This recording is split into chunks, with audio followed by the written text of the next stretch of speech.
Hello friends, welcome to the Engineering Funda family. In this video, I will discuss the characteristics of IoT, which are also known as the features of an IoT system. First, I will list all the characteristics of IoT. Then, I will explain each characteristic in detail. First, I will discuss how connectivity works in IoT. Then, I will explain how sensing and perception take place in IoT. After that, I will explain how IoT systems are dynamic and self-adapting, how self-configuration happens in IoT systems.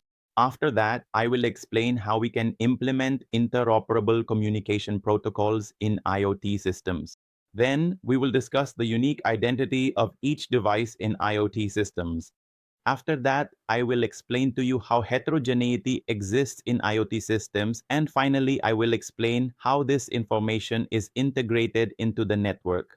Then I will explain the scalability of IoT systems to you. Next, I will explain to you how security and privacy matter in IoT systems. And finally, I will discuss the automation and control features of IoT systems. So let's start first with the connectivity feature of IoT systems. Look, when it comes to connectivity, you should know that here we are connecting IoT devices to the internet. So based on range, a variety of protocols are available, right? You might need short-range communication, you might need long-range communication, or you might need medium-range communication. Based on that, different protocols are available. So connectivity, this is a major essential part of the IoT system because all IoT devices are connected to each other using the internet, right? So connectivity explains the interconnection of all IoT devices. Here, having an uninterrupted connection with any IoT device anytime and anywhere is very important. The reason for this is that all devices are providing data on the internet in real time. So anytime means in real time and anywhere means that location doesn't matter. Any device should be capable of communicating with another device. On this basis, anyone can create real-time applications, right? Connectivity really matters a lot in an IoT system, as you can see here. Now, I will give you some basic case studies, or you could say examples. See, the connection of the IoT device to the internet matters here. Sometimes the connection of the IoT device to the gateway also comes into the picture. When I explained the IoT structure, I explained how the devices are getting interconnected with the gateways and also how the IoT devices are providing data to the internet. I had explained that as well. So we discussed all these things in its structure. Now you should understand how the connectivity is happening. The devices are communicating with the gateway, and at the same time, they are providing the same data and information to the internet as well. So you can say that the devices themselves are the things. And when we connect all these devices to the internet, that's what is called the Internet of Things, right? Now let's try to understand how sensing and perception are happening. See, devices have sensors and actuators.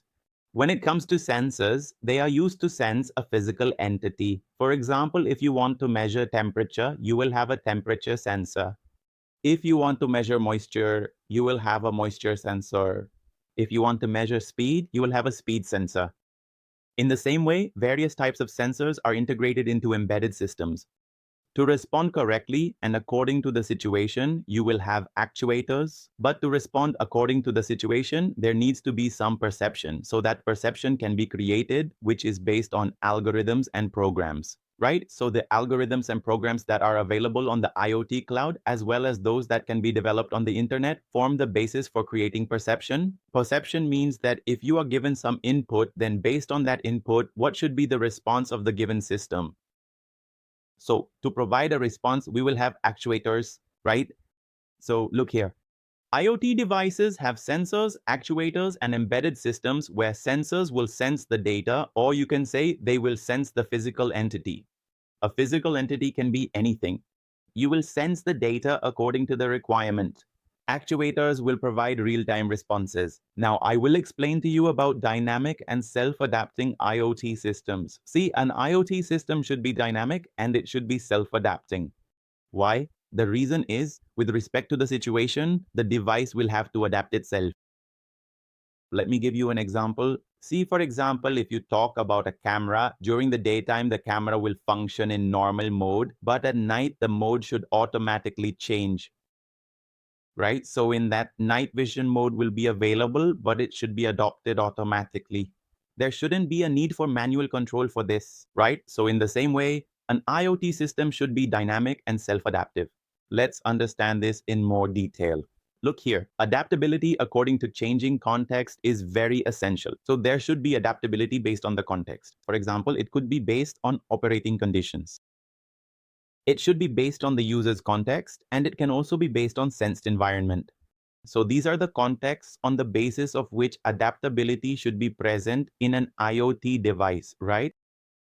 Look, if I talk about an example like a surveillance system, then in that case, there can be a day and night mode. As I mentioned, during the daytime, it should be in normal mode, but if it stays in normal mode at night, then nothing will be visible. So in such a situation, there will be a night mode, right, in which it can detect motion energy and graphics energy, right? So sometimes you might need to understand things in a different context as well. If you talk about the size of the video, then with the raw file, the size will be very large. So the majority of the time you'll see that in video data, we only capture the motion. So sometimes with the system, we provide such specific information where we try to capture only the movement that is efficient, right? So we want to capture the motion only, right? Movement is indeed a concern as well, which currently falls under self-configuration. I am going to tell you about the next feature, which is self-configuring. This self-configuration is very essential to make the system automatic. The reason for this is that sometimes your device may be in one mode before it switches to another mode. Configuration is required for this. Look, adaptation is a different matter. Before adapting itself according to the situation, you have to configure the device. The reason is that we are only talking about embedded devices, right? So when devices are switching to another mode, configuration is necessary beforehand. Therefore, self-configuration is also an essential parameter for the IoT system. See, self-configuration means the ability to change operating parameters according to the ongoing situation. Here, we need the devices to configure themselves according to different situations. It should be with respect to various situations. Now, I will explain interoperable communication protocols to you. See, when it comes to IoT systems, you have to understand it like this. There are many IoT devices. Those IoT devices communicate with a gateway. Now, the gateway also communicates with the internet. Sometimes IoT devices even communicate with each other, right? So there are various types of communications and networks happening. Some communications are short range, some are direct, and some happen after conversion, right? That's why it's essential to have interoperable communication here. Interoperable means that different protocols can be translated when data is being exchanged between nodes, right? So IoT can support various types of communication protocols here. IoT operates on different communication protocols at different levels. Protocol conversion mechanisms ensure smooth application operation. If protocol conversion does not happen automatically, there will be lag in operation, and if there is undefined lag in operation, then real-time applications are not suitable for it, right? But what is actually happening in practical and basic practice? Everything is happening in real time, and this is because of the smooth transition of protocols when switching from one protocol to another, right? Some examples are listed here, such as Wi-Fi and Bluetooth for short-range communication. For high-bandwidth communication, we have Ethernet. For communication over the internet, there are also some frame formats like IPv4 and IPv6. For internet communication, we have TCP and UDP protocols, and for web URL access, we also have HTTP and HTTPS protocols, right? Now, unique identity for IoT device is a very essential feature of IoT.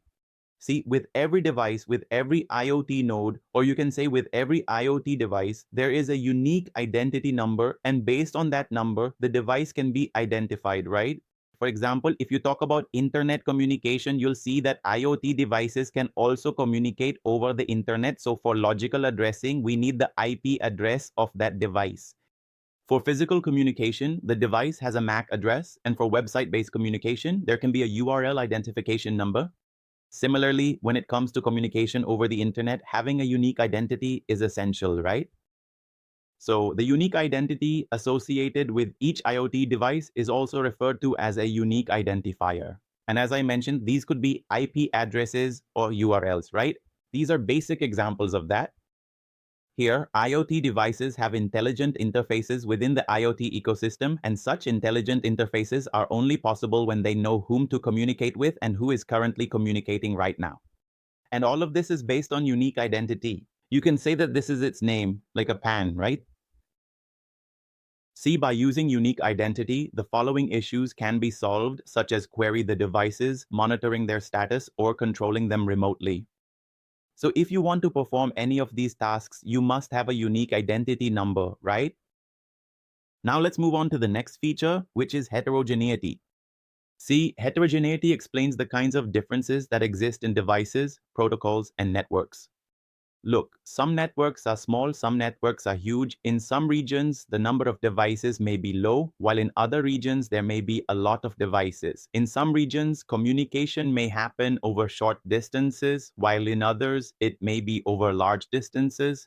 That means in terms of communication, in terms of networks, and in terms of solving issues related to communication, there will be heterogeneity in the IoT ecosystem, right? So heterogeneity matters a lot. This difference explains the various IoT devices and platforms. Wired devices are based on different hardware, platforms, and networks, right?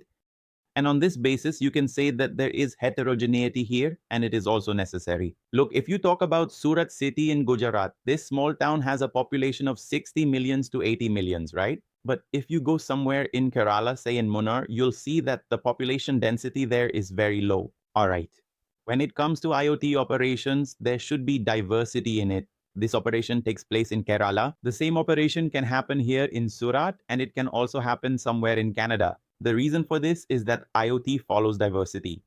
All right, the IoT architecture should support direct communication between heterogeneous networks. All right, because in the IoT ecosystem, networks of different sizes and different scales are available. When it comes to IoT architecture requirements, you should know that scalability, modularity, extensibility, and interoperability matter a lot, right? Now, I will explain the integrated information network to you. The entire IoT system is integrated into the information network. The sole reason for this is the Internet of Things. So here, with the Internet, all devices mean that everything is connected. That's why integration with the IT network is very necessary. Here, IoT devices are integrated into the information network, where IoT can be dynamically discovered within the network. All devices can be dynamically discovered, and routing algorithms exist specifically for this purpose. The interconnection of IoT devices makes the IoT system smarter, and over time, many devices are being added, as we have discussed. Here, all IoT devices are interconnected with each other through a network. All right? See, the rapid growth in the number of interconnected devices makes the IoT system even more accurate. You should know, my dear students, that nowadays the number of devices is growing rapidly and more information is becoming available at the base, which makes the IoT system even more accurate. Right now, let us move on to another parameter, that is scalability. You should know that scalability is always required as many devices are added with respect to time, right? So the system should be scalable. It should not be the case that only a limited number of devices are possible in a particular region.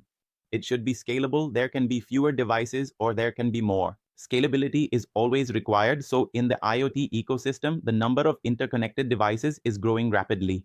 As a result, the IoT infrastructure must have the capacity to accommodate this significant expansion. In addition, the volume of data generated in this context is very high, which requires an appropriate data management strategy. See, as the number of devices increases, it is natural that data traffic will increase as well. That's why your network needs to be scalable here.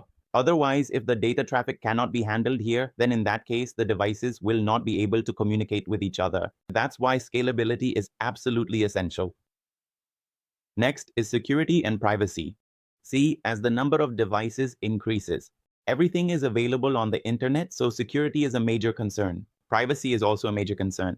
If privacy and security are not maintained, then in such a situation, we'll see that people won't be able to trust the system. But look, updates are coming with respect to time.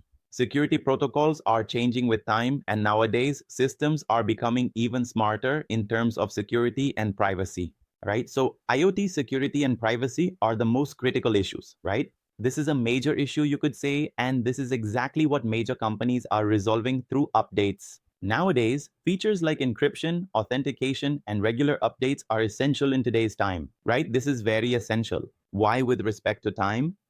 The reason is that without authentication and encryption, the system is not as good because everything is available on the internet. Now let's discuss the last feature, which is automation and control. IoT automation and control make industries more efficient and provide more intelligent management. As I mentioned in my video, more than 50% of IoT usage is happening in industries. What is the reason?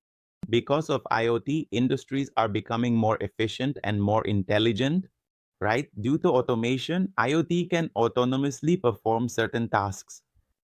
It can optimize processes and respond to changing conditions without human intervention. And since IoT does not require much human intervention, it leads to greater automation, which performs tasks more efficiently. Automation increases productivity, reduces operational costs, and streamlines workflows. Here, when it comes to remote monitoring, it is becoming even easier due to automation and the control management of connected devices. This provides real-time insights and enables convenient control. So this is how things are happening with IoT systems. These are its variety of features. I hope you have understood this. Thank you so much for watching this video.